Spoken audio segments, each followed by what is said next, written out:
el poder de la intercesión.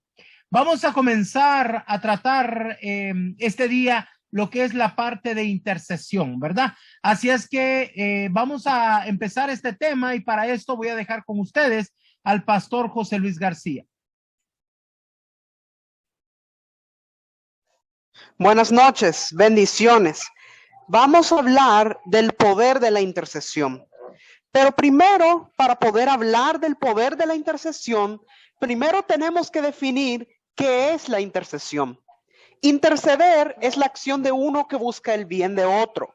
Esta es la manera más sencilla en que lo podemos definir, interviniendo en su favor para conseguir un beneficio, un perdón o algo similar. Esta es la palabra interceder en su significado más simple. Ahora bien, en el tiempo del antiguo pacto, los sacerdotes eran intercesores. Ellos tenían dos funciones, el sacrificio y la intercesión.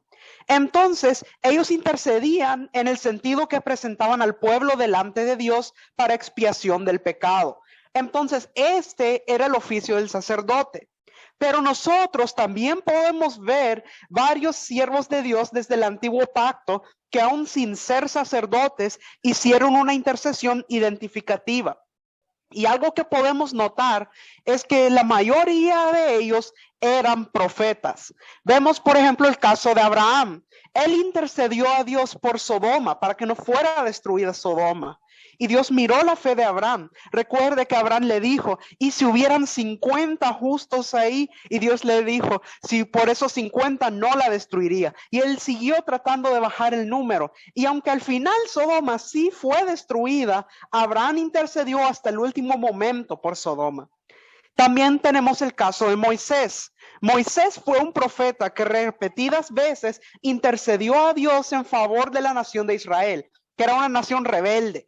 Una y otra vez vemos en la escritura que los israelitas se desviaban y provocaban la ira de Dios y luego Moisés intercedía por la nación. También tenemos otros ejemplos como Samuel, Daniel, Nehemías. Entonces, aquí algo que vamos viendo o que podemos captar de esto es que aunque la intercesión era una función del sacerdote, vemos que los profetas, por causa de la sensibilidad que ellos tenían al corazón de Dios, siempre fueron intercesores. Ahora, mire qué interesante. Para poder ser un intercesor en el Antiguo Testamento, se requería de tener un corazón muy especial, un corazón muy particular, un corazón ensanchado. Ahora bien, usted se preguntará, ¿qué es un corazón ensanchado? Un corazón ensanchado es un corazón que tiene campo o capacidad para muchos. No solo mira por sí mismo, sino que lleva en su corazón a muchas personas, a naciones. Es un corazón que le da cabido a muchos, por las cuales puede llorar y puede gemir. Entonces, de esto podemos entender que una de las características del corazón de un verdadero intercesor es un corazón ensanchado, una sensibilidad por el dolor ajeno. Y que tiene que gemir y llorar. Necesita un corazón sensible para poder llorar por el dolor de los demás. Necesitamos de alguna manera pedirle a Dios que nos sensibilice para poder tener el corazón que tuvo nuestro Señor Jesucristo por la humanidad entera. Que ese es el corazón que debemos tener para ser intercesores efectivos. Vamos a ver el ejemplo del profeta Jeremías. Sabemos que a Jeremías se le decía el profeta llorón, pero él lloraba porque lloraba por una nación, por un pueblo. Y vamos a ver lo que dice en Lamentaciones capítulo 3, versículos del 48 al 50. Ríos de agua destilan mis ojos por el quebrantamiento de la hija de mi pueblo. Mis ojos destilan y no cesan, porque no hay alivio, hasta que Jehová mire y vea desde los cielos. Entonces está clara la función de Jeremías. Él está llorando y dice que no va a cesar hasta que Jehová mire la necesidad y responda desde los cielos. Así que Jeremías estaba llorando por su pueblo, esperando que Dios tuviera compasión de ellos. Ese es un corazón ensanchado. Vamos a ver lo que nos dice el salmista en Salmo 119, versículo 32. Por el camino de tus mandamientos correré, cuando ensanches mi corazón. Mire lo que dice el salmista en este texto. Ahí es donde él está hablando de tener un corazón ensanchado. Dice, cuando ensanches mi corazón. Jeremías tenía el corazón ensanchado. O Dios se lo ensanchó de una manera tal que Jeremías cargaba todo un pueblo en su corazón. Entonces el fruto del corazón ensanchado es un llanto genuino por la causa por la cual se está clamando. Y tenemos que pedirle a Dios que Él nos dé ese corazón ensanchado para que podamos ser intercesores efectivos.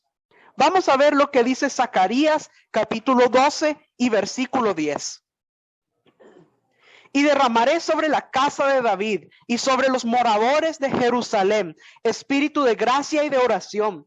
Y mirarán a mí, a quien traspasaron, y llorarán como se llora por hijo unigénito, afligiéndose por él como quien se aflige por el primogénito.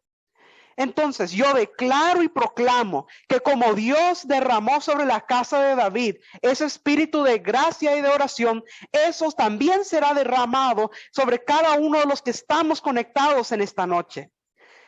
Algo que yo entendí con esta escritura es que nosotros necesitamos pedirle al Señor, por favor, derrama sobre nosotros, activa sobre nosotros ese espíritu de gracia y de oración para que podamos llorar y gemir por nuestra nación. Donde quiera que usted mira a los alrededores, escucha que hablan de que la nación está en crisis, que hay problemas en la economía, muchos problemas, y esa es la realidad natural. Pero nosotros, como hijos de Dios, no declaramos eso. Nosotros declaramos la verdad de Dios. El intercesor necesita conocer cuál es la realidad y cuál es la verdad para poder establecer la verdad de Dios por encima de la realidad. Y lo que necesitamos, lo que esta nación necesita, es que nosotros nos levantemos en intercesión por la restauración de la nación, por la restauración de la economía, por la sanidad de la tierra, que clamemos delante del trono de Dios, que clamemos por la misericordia y la gracia del Señor sobre nuestra nación. Y algo muy importante que vamos a entender es que no solamente se trata de hacerlo por nosotros, no solo por nuestra generación, no solo por los años que vamos a vivir nosotros, sino también por la generación que viene después. Nosotros tenemos que sembrar para las generaciones futuras, porque eso es parte del corazón de un intercesor. Un intercesor con un corazón ensanchado no solamente vela por el día de hoy, él está viendo lo que va a pasar en la siguiente generación y en la otra generación y en la siguiente. Por eso debemos clamar hoy para asegurar el futuro de los que vienen de la siguiente generación. Pero necesitamos pedirle al Señor que derrame eso mismo que derramó sobre la casa de David y los moradores de Jerusalén. Y vamos a ver un ejemplo que podemos ver en la escritura acerca de un profeta que hizo intercesión. Vamos a ver en Primera de Reyes, capítulo 18, versículos 1 y 2. Pasados muchos días, vino palabra de Jehová a Elías en el tercer año, diciendo, ve, muéstrate a Acab, y yo haré llover sobre la faz de la tierra. Fue pues Elías a mostrarse a Acab, y el hambre era grave en Samaria. Ahora vamos a ver un poco el contexto de cuándo ocurrió esto. Recuerde que había habido sequía por la palabra de Elías, que él dijo, vive Jehová que no lloverá sobre Israel si no es por mi palabra. Y que pasaron más de 3 años en donde no llovió nunca. Pero ahora Dios le dice que cuando se muestre al rey, él hará llover de nuevo sobre la faz de la tierra. Dice que el hambre era grave en Samaria. La razón por la que había mucha hambre en Samaria es porque no había lluvia y por eso no podían crecer las plantas y no habían cosechas. Pero Dios entonces había determinado que él iba a hacer llover. Y vamos a ver más adelante en este capítulo, en los versículos del 41 al 45, cómo fue que pasó esto. Entonces Elías dijo a Acab, sube, come y bebe, porque una lluvia grande se oye. Acab subió a comer y a beber, y Elías subió a la cumbre del Carmelo, y postrándose en tierra, puso su rostro entre las rodillas, y dijo a su criado, sube ahora y mira hacia el mar. Y él subió y miró, y dijo, no hay nada. Y él le volvió a decir, vuelve 7 veces. A la 7ª vez dijo, yo veo una pequeña nube como la palma de la mano de un hombre que sube del mar. Y él dijo, ve y di a Acab, unce tu carro y desciende para que la lluvia no te ataje. Y aconteció estando en esto, que los cielos se oscurecieron con nubes y viento, y hubo una gran lluvia. Y subiendo Acab, vino a Jezreel. Ahora, fijémonos bien en lo que hizo Elías. Dice, y postrándose en tierra, puso su rostro entre las rodillas. Y luego fue que dijo a su criado, sube ahora y mira al mar. Ahora, ¿qué significa esto? Que se está postrando en tierra, poniendo su rostro entre las rodillas. Aquí él está en una posición de intercesión. Él está intercediendo por el milagro de que va a llover. Ahora usted se preguntará, pero bueno, si Dios ya le había dicho al profeta que iba a hacer llover, que solo tenía que mostrarse al rey, entonces ¿por qué el profeta tiene que estar intercediendo para que ocurra esto? Aquí es donde nosotros vemos lo que es la intercesión profética. ¿Qué es eso? Es cuando Dios le revela al profeta o al intercesor cuál es su deseo, qué es lo que hay en su corazón, qué es lo que él va a hacer, qué es lo que él ha determinado hacer. Pero Dios demanda una acción del intercesor. Dios siempre está usando a los suyos que son de su confianza, que tienen en la tierra. Entonces Elías tenía que obedecer a la instrucción que Dios le había dado. Primero, él tenía que creer que después de la gran sequía que hubo, iba a venir la lluvia. Tenía que creer la palabra que Dios le había dado. Segundo, él tenía que hacer lo que Dios le dijo que hiciera, mostrarse delante del rey Acab, porque Dios le dijo, ve, muéstrate a Acab y yo haré llover sobre la faz de la tierra. Y tercero, él necesitaba interceder, desatar la palabra que Dios ya había dado para que hubiera una actividad espiritual y ocurriera lo que Dios dijo. Entonces le dice al criado que vaya y que mire. Y el criado subió y miró y dijo, no hay nada. O sea, el criado le está diciendo lo que ve con su ojo natural, que no hay nada. Pero Elías le volvió a decir, vuelve 7 veces. Y a la 7ª vez dijo, yo veo una pequeña nube, como la palma de la mano de un hombre que sube del mar. Y con eso ya fue suficiente. Elías ya le dijo, ve y dile a Acab que unza su carro y que descienda para que no lo alcance la lluvia. Entonces nosotros vemos un resumen de este tipo de intercesión. Dios ya había determinado que él iba a hacer llover. Es decir, era el tiempo de Dios, era el deseo del corazón de Dios. No era una intercesión que venía del corazón de Elías, que él estaba intercediendo porque él quería que lloviera.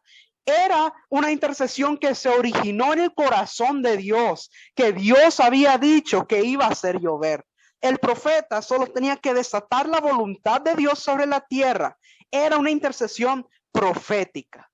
Entonces el requisito era que el profeta se mostrara delante del rey. Y Elías, después de haber confrontado y degollado a los profetas de Baal, subió al monte Carmelo, donde él iba a interceder. Y Elías, postrado en tierra, intercedió para que lloviera. 7 veces volvió el criado hasta ver la nube que traía la lluvia. Y esto lo que quiere decir es que cuando Dios ha dicho que lo hará, lo hará. Y usted tiene que postrarse, interceder y proclamar hasta que usted vea lo que está ocurriendo. Eso fue lo que Elías hizo.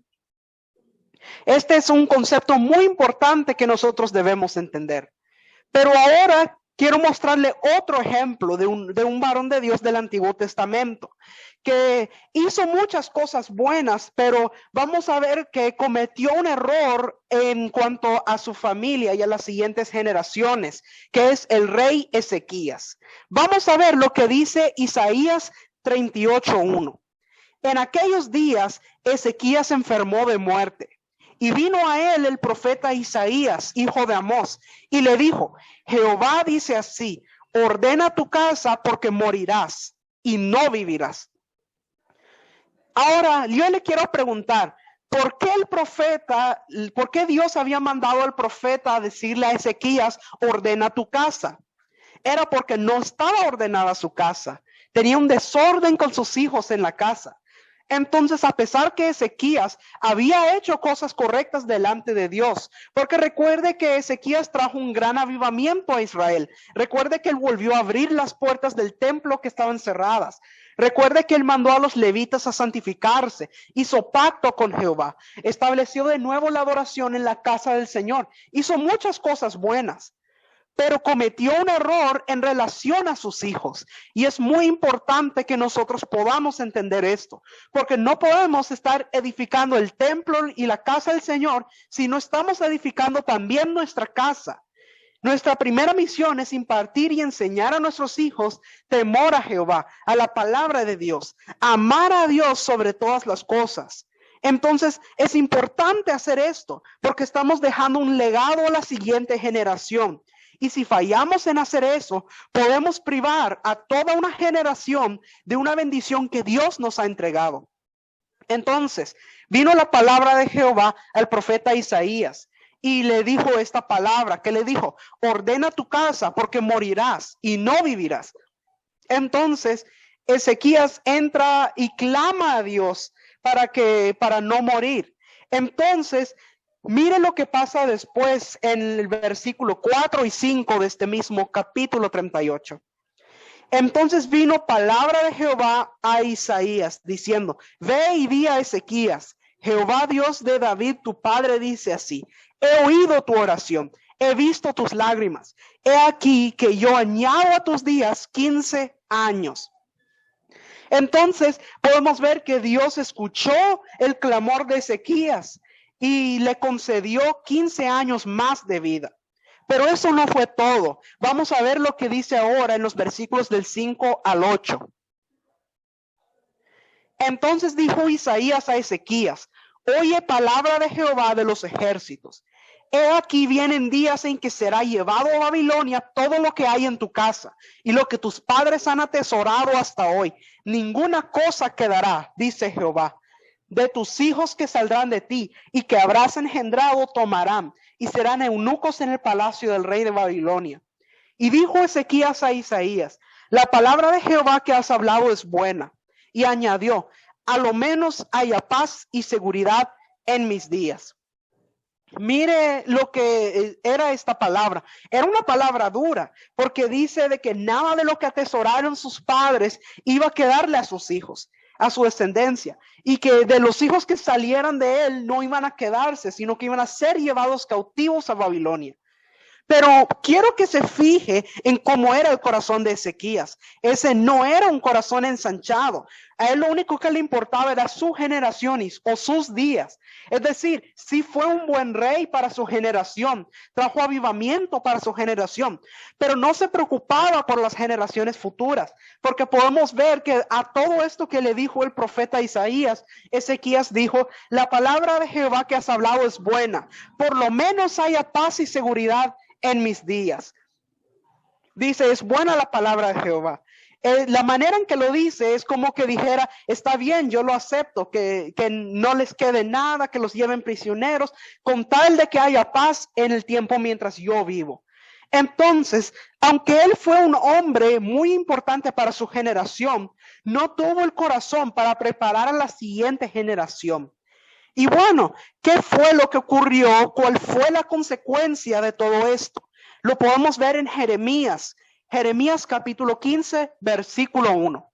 Me dijo Jehová: si Moisés y Samuel se pusieran delante de mí, no estaría mi voluntad con este pueblo. Échalos de mi presencia y salgan. Ahora, miremos lo que dice este texto. Aquí está hablando de Moisés y de Samuel como intercesores, como profetas intercesores. Pero dice Jehová que aunque si Moisés y Samuel estuvieran delante de él como intercesores, aún así no estaría su voluntad con el pueblo. Entonces era realmente grave lo que estaba ocurriendo. ¿Qué era lo que había pasado para que llegara a este punto? Vamos a ver lo que dice en los versículos 3 y 4 de este mismo capítulo. Y enviaré sobre ellos 4 géneros de castigo, dice Jehová: espada para matar, y perros para despedazar, y aves del cielo y bestias de la tierra para devorar y destruir. y los entregaré para terror a todos los reinos de la tierra, a causa de Manasés, hijo de Ezequías, rey de Judá, por lo que hizo en Jerusalén. Entonces, ¿a causa de quién fue todo lo que estaba ocurriendo? A causa de Manasés, el hijo de Ezequías. Entonces yo quiero llamar su atención a esto, que usted con un corazón ensanchado piense no solo en los días que le quedan a usted, no piense solo que haya paz en sus días, sino edificar a las generaciones futuras. Porque aquí podemos ver que aunque Ezequías hizo muchas cosas buenas, él trajo un avivamiento para su generación, pero él no se preocupó por las generaciones futuras. Y aquí podemos ver la consecuencia de eso. Él no le dejó ese legado a su hijo Manasés para que continuara por el mismo camino que él, sino que dice que fue tanta la maldad de Manasés que por su causa iba a venir todo esto sobre la nación de Israel. Entonces, es importante que entendamos esto, que un corazón ensanchado debe preocuparse no solo por su generación, sino también por las venideras. Es importante que lo entendamos. Ahora bien, nosotros sabemos que desde el antiguo pacto, Dios buscó intercesores que se pusieran en la brecha por la humanidad. Vamos a ver lo que dice Ezequiel capítulo 22, versículos 29 y 30. El pueblo de la tierra usaba de opresión y cometía robo. Al afligido y menesteroso hacía violencia, y al extranjero oprimía sin derecho. Y busqué entre ellos hombre que hiciese vallado y que se pusiese en la brecha delante de mí, a favor de la tierra para que yo no la destruyese. Y no lo hallé. Entonces, dice que Dios buscó hombre que hiciese vallado y que se pusiera en la brecha delante de él. Y dice que no encontró un hombre que pudiera hacer eso, que cumpliera el requisito de obediencia, que pudiera cubrir la maldad del pueblo. Entonces Dios buscó a alguien que se pusiera en la brecha, pero no lo encontró. Y entonces sabemos que el Padre tuvo que enviar a nuestro Señor Jesucristo. Y Él vino para hacer la voluntad del Padre y ser un intercesor por toda la humanidad, para ponerse en la brecha. La brecha es el abismo o la separación que había entre la humanidad y el Padre. Y Jesucristo fue el intercesor o el intermediario o el puente que cerró esa brecha. Vamos a ver lo que dice 1 Timoteo capítulo 2 versículos 5 y 6. Porque hay un solo Dios y un solo mediador entre Dios y los hombres, Jesucristo hombre, el cual se dio a sí mismo en rescate por todos, de lo cual se dio testimonio a su debido tiempo. Entonces nuestro Señor Jesucristo se convirtió en el intercesor por toda la humanidad. Se convirtió en el que se puso en la brecha. Cerró la brecha que había entre la humanidad y el Padre. Ahora, algo muy interesante. Vamos a ver lo que dice Hebreos capítulo 7, versículos del 23 al 25. Y los otros sacerdotes llegaron a ser muchos, debido a que por la muerte no podían continuar. Mas este, por cuanto permanece para siempre, tiene un sacerdocio inmutable, por lo cual puede también salvar perpetuamente a los que por él se acercan a Dios, viviendo siempre para interceder por ellos. Esto nos habla acerca de nuestro Señor Jesucristo, porque dice de que los otros sacerdotes llegaron a ser muchos, debido a que por la muerte no podían continuar. Es decir, se moría un sacerdote y continuaba el otro, y se moría ese y continuaba el otro. Pero habla nuestro Señor Jesucristo cuando dice, mas este, por cuanto permanece para siempre, tiene un sacerdocio inmutable. ¿Qué significa inmutable? Es decir, inmovible, inconmovible, que nada le quita el lugar. Dice que puede salvar perpetuamente, es decir, por toda la eternidad, para siempre. Y nos está diciendo, viviendo siempre para interceder por ellos. Entonces aquí dice que nuestro Señor Jesucristo está intercediendo por nosotros. Ahora vamos a leer este mismo texto, pero en la nueva versión internacional, para poder comprender un poco mejor esto. Pero como Jesús permanece para siempre, su sacerdocio es imperecedero, Por eso también puede salvar por completo a los que por medio de él se acercan a Dios, ya que vive siempre para interceder por ellos. Entonces, estamos hablando acerca de cómo nuestro Señor Jesucristo intercede por nosotros. Vamos a ver ahora un texto que nos va a ayudar para completar el panorama de esto, que vamos a ver en Hebreos capítulo 10, versículos del 12 al 14. Pero este sacerdote, después de ofrecer por los pecados un solo sacrificio para siempre, se sentó a la derecha de Dios, en espera de que sus enemigos sean puestos por estrado de sus pies. Porque con un solo sacrificio ha hecho perfectos para siempre a los que está santificando. Entonces yo creo que con esto nos completa el panorama.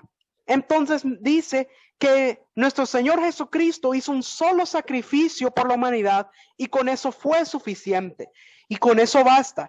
Ya no necesitan haber más sacrificios y no necesita que nadie más esté haciendo sacrificios, porque Él hizo un solo sacrificio, uno y para siempre. Y después de que hizo ese sacrificio, dice que después se sentó a la derecha del Padre y hace tanto énfasis en esto, de que se sentó a la derecha del Padre para interceder. Quiere decir que el tipo de intercesión que nuestro Señor Jesucristo está haciendo es una intercesión profética con autoridad de decreto. Es importante entender esto. Él está sentado en el trono a la derecha del Padre para declarar, para decretar. Su intercesión no es rogando ni suplicando, porque Él ya es Señor. Él está en una posición de autoridad para decretar y declarar al enemigo su desalojo. Y yo le tengo muy buenas noticias. Usted y yo estamos sentados en lugares celestiales juntamente con Cristo. Se lo voy a decir de nuevo. Usted y yo estamos sentados en lugares celestiales juntamente con Cristo. Yo espero que esto le vaya a cambiar el concepto de lo que es la intercesión. Porque si usted está sentado en la misma silla que nuestro Señor Jesucristo, usted está sentado en lugares celestiales, usted está con la autoridad de un rey que gobierna, que declara. Esa es su posición. La posición que nos dio nuestro Señor es una posición de autoridad. Y es importante que entendamos esto. La sangre del Cordero le da a usted la entrada al trono de la gracia. Le da entrada al lugar santísimo. Usted está sentado en lugares celestiales con Cristo Jesús. Usted está sentado en esa misma silla de autoridad, con ese mismo derecho, con esa autoridad para declarar. Y usted puede declarar si usted está en santidad, si usted no se ha bajado de esa silla. La obediencia es lo que lo mantiene ahí, la obediencia y la santidad. Entonces, primeramente se requiere fe, creer que por la sangre de nuestro Señor Jesucristo fuimos justificados y se nos fue dado ese privilegio, ese lugar de autoridad. Y segundo, requiere que nos mantengamos en santidad, porque si usted no cuida su santidad, entonces usted se baja de esa silla. Espero que usted lo pueda recibir. Es una posición regia. Ahí es donde está Cristo y ahí es donde Él nos ha puesto a nosotros. Vamos a ver lo que dice Hebreos capítulo 8, versículos 1, 2 y 6. Ahora bien, el punto principal de lo que venimos diciendo es que tenemos tal sumo sacerdote, el cual se sentó a la diestra del trono de la majestad en los cielos, ministro del santuario y de aquel verdadero tabernáculo que levantó el Señor y no el hombre. Pero ahora tanto mejor ministerio es el suyo, cuanto es mediador de un mejor pacto, establecido sobre mejores promesas. Esto nos ratifica el ministerio intercesor de nuestro Señor Jesucristo en el presente. Ese es su ministerio en el presente. Él está intercediendo por nosotros. Vamos a ver lo que dice Hebreos capítulo 4, versículos 15 y 16. Porque no tenemos un sumo sacerdote que no pueda compadecerse de nuestras debilidades, sino uno que fue tentado en todo según nuestra semejanza, pero sin pecado. Acerquémonos pues confiadamente al trono de la gracia para alcanzar misericordia y hallar gracia para el oportuno socorro. Dice que nos acerquemos confiadamente, es decir, el camino ya fue abierto. Nos dice anteriormente que nuestro Señor Jesucristo tuvo que ser tentado en todo y venció en todo. Es decir, que cualquiera que sea la lucha que estemos pasando, nuestro Señor nos comprende. Dice que Él pasó por todas las cosas y nos puede entender cuando entramos para recibir fuerza, recibir capacidad, recibir santidad, recibir de todo lo que necesitemos para vencer nuestra debilidad. Dice que nos acerquemos confiadamente. ¿Cuál es el único requisito para poder entrar con confianza al trono de la gracia? Que usted tenga manos limpias, que usted haya sido lavado por la sangre del Cordero, porque su sangre es la que abre el camino, abre la puerta. El trono de gracia no es un lugar físico, es una condición espiritual. No es que usted entra a un salón, a un lugar particular, sino que usted está posicionado ahí por la sangre del Cordero. Pero es importante cuidar de nuestra santidad, porque cada vez que usted peca y no se arrepiente, usted se baja de la silla donde estaba sentado. Y para poder volver a estar en esa posición, necesita arrepentirse, pedir perdón y ser limpiado. Y entonces usted es reposicionado en el lugar de autoridad. Por eso la importancia de cuidar de nuestra santidad. Pero si usted está en comunión con el Señor, usted tiene acceso al trono de la gracia y usted debe ir confiadamente, sabiendo que no va a ser rechazado, sabiendo que no lo van a hacer a un lado, sabiendo que el Señor no lo va a condenar, sino que usted va a encontrar el oportuno socorro en el trono de la gracia. Muchas veces cuando estamos en una situación difícil, lo natural es ponerse a buscar ayudas humanas, pero la principal ayuda y socorro viene de Jehová, el que hizo los cielos y la tierra.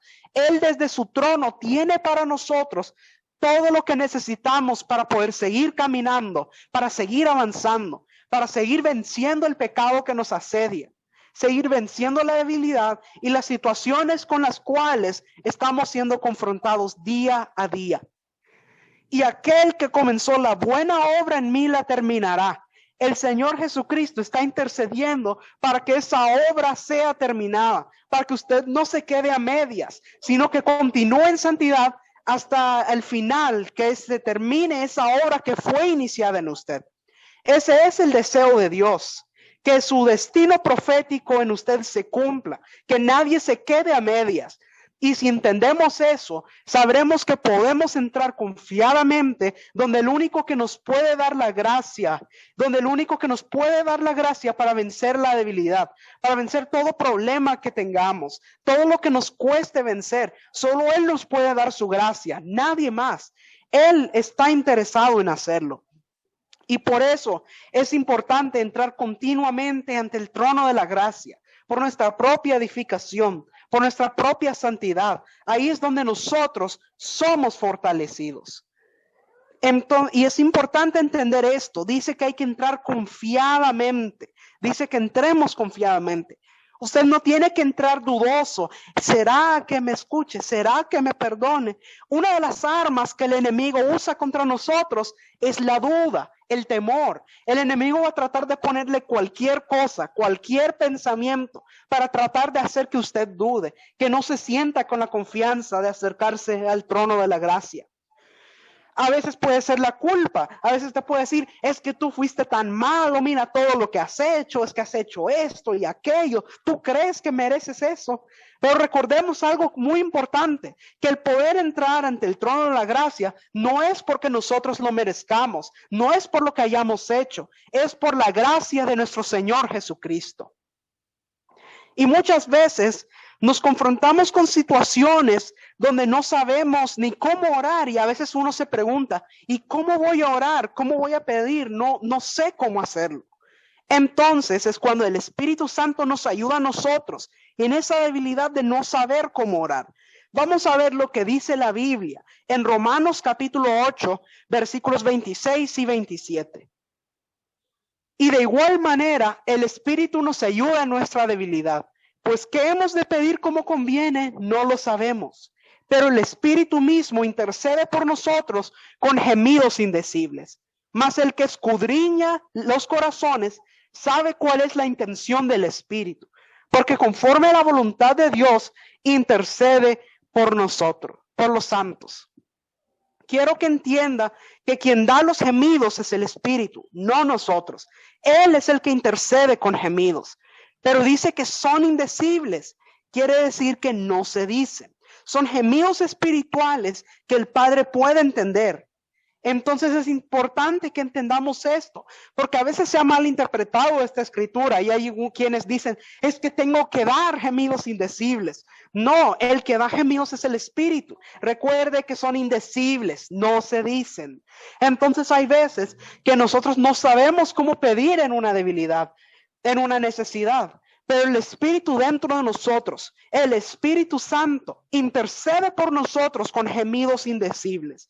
Entonces es muy importante pedir al Espíritu Santo que sea Él quien interceda por nosotros cuando no sabemos cómo pedir como conviene. El apóstol Pablo sabía muy bien acerca de esto.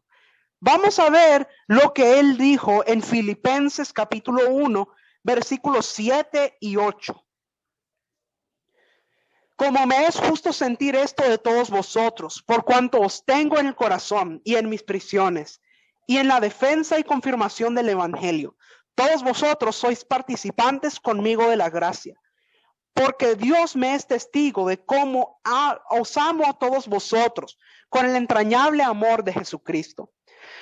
Quiero que vea esto, que Pablo, siendo un apóstol, habiendo hecho tantas misiones, teniendo tantas cosas bajo su responsabilidad, él tenía un corazón ensanchado por todos aquellos donde él establecía una obra o una iglesia. Siempre estaba llorando y gimiendo por las personas. Tenía un corazón ensanchado. Él estaba continuamente llorando y gimiendo y clamando, llorando por aquellos que tenía en su corazón. Qué maravilloso es esto. Ahora, lo que llamamos intercesión profética es realizada por adoradores que reciben la revelación del deseo del corazón de Dios. Alguien que es un adorador. Y tenemos que entender esto, de que va muy conectado esto. Estas personas, estos adoradores que están conectados con Dios, pueden discernir cuáles son los tiempos de Dios que se están viviendo. Y mediante esa intervención profética, bajan el deseo del corazón de Dios, los diseños de Dios a la tierra. Y mediante esto, establecen su verdad y su voluntad. Ahora, la intercesión profética normalmente ocurre donde hay un río de adoración fluyendo. Siempre que hay adoración a Dios, va a venir una revelación que nos va a llevar a establecer verdades del cielo en la tierra. La intercesión profética se da bajo un manto profético, donde hay visión y están activados los dones de revelación. La intercesión profética produce revelación del propósito divino en forma soberana. La intercesión profética no ocurre por nuestros atributos, sino por los de nuestro Señor. No es por nosotros, es por lo que Él hizo.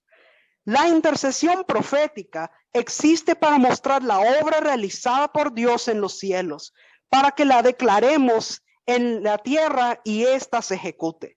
Se ejecuta por nuestra declaración. Recuerde lo que veíamos en el ejemplo de Primera de Reyes, donde vemos sobre Elías, que Dios le había indicado cuál era lo que él había determinado hacer. Y entonces el profeta Elías se postró en tierra e intercedió por ello. La intercesión profética provoca que las cosas se ordenen en la voluntad y el propósito divino. La intercesión profética produce avivamiento en las iglesias y ciudades, pues atrae la presencia de Dios y nos lleva a descubrir los planes del adversario para interceptarlos. La intercesión profética nos permite conocer el destino de nuestras ciudades y naciones para establecerlo. La intercesión profética se origina en el deseo del corazón de Dios y no de los hombres.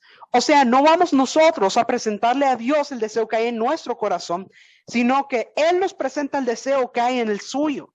Entonces nosotros lo que recibimos, ese es el deseo del corazón de Dios y eso es lo que nosotros intercedemos. Dios muestra como Él quiere, cuando Él quiere, a la hora que Él quiere. Y entonces nosotros tenemos que estar dispuestos para poder interceder cuando Él nos indique. La intercesión profética produce actividad angelical y el cumplimiento de la voluntad de Dios. Y vamos a ver un ejemplo de esto en Hechos capítulo 12, versículos del 5 al 12. Vamos a ver cómo la intercesión produce una actividad angelical. Así que Pedro estaba custodiado en la cárcel, pero la iglesia hacía sin cesar oración a Dios por él. Y cuando Herodes le iba a sacar, aquella misma noche estaba Pedro durmiendo entre dos soldados, sujeto con dos cadenas, y los guardas delante de la puerta custodiaban la cárcel. Y he aquí que se presentó un ángel del Señor, y una luz resplandeció en la cárcel. Y tocando a Pedro en el costado, le despertó diciendo, levántate pronto. Y las cadenas se le cayeron de las manos. Le dijo el ángel, cíñete y átate las sandalias. Y lo hizo así. Y le dijo, envuélvete en tu manto y sígueme. Y saliendo le seguía, pero no sabía que era verdad lo que hacía el ángel, sino que pensaba que veía una visión. Habiendo pasado la primera y la segunda guardia, llegaron a la puerta de hierro que daba a la ciudad, la cual se les abrió por sí misma. Y salidos pasaron una calle y luego el ángel se apartó de él.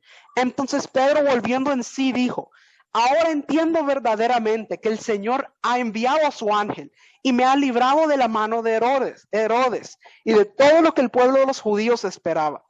Y habiendo considerado esto, llegó a la casa de María, la madre de Juan, el que tenía por sobrenombre Marcos, donde muchos estaban reunidos orando. Entonces aquí podemos ver realmente el poder de la intercesión. Dice que Pedro estaba en la cárcel y la iglesia estaba sin cesar haciendo oración por él. Estaban intercediendo por Pedro. Entonces, ¿cuál fue el resultado de esa intercesión? Dice que llegó un ángel donde estaba Pedro. Y dice que lo tocó en el costado y lo despertó y le dijo, levántate, cíñete, átate las sandalias y sígueme. Y lo sacó de la cárcel. Y dice que hasta Pedro no entendía realmente lo que estaba pasando. Él pensaba que estaba viendo una visión. Pero luego, una vez que pasaron y salieron de la cárcel y llegaron a estar afuera, ahí finalmente Pedro entendió lo que había pasado y dijo, ahora entiendo verdaderamente que el Señor ha enviado su ángel y me ha librado de la mano de Herodes. Es decir, la intercesión de la iglesia por Pedro tuvo este resultado, que pudo producir la actividad angelical y llegó un ángel para liberar a Pedro de la cárcel. Y dice que cuando él se dio cuenta de esto, llegó a la casa de María, la madre de Juan, y dice que ahí estaban reunidos muchos orando. Así que amado, amada, yo espero que esto le muestre realmente el poder que tiene la intercesión. Y por eso es tan importante que nosotros nos levantemos en intercesión para que podamos ver realmente el poder de la intercesión en nuestra nación.